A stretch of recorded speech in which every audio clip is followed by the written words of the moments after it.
নিজে থেকে ঠান্ডা লাগছে মানে বেশি তো মানে ফ্যান মতো লাগে আর এখন এই এক সপ্তাহ হচ্ছে ঘুম থেকে এই সব জায়গা যেন করবে আর ফ্যানের মতো করে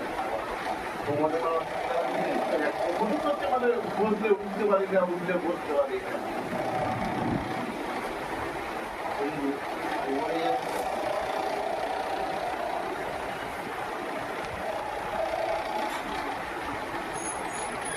খুব কষ্ট পাচ্ছে একেবারে এলাম নাকি কেন হইতে বলে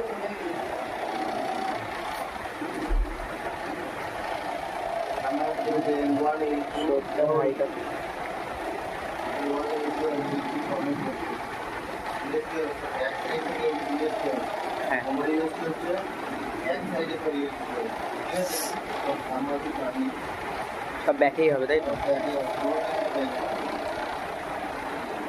ঠিক আছে। তারপরে ডান হাতটাও বুঝতে পারছে না, খালে শিরাটাও বলে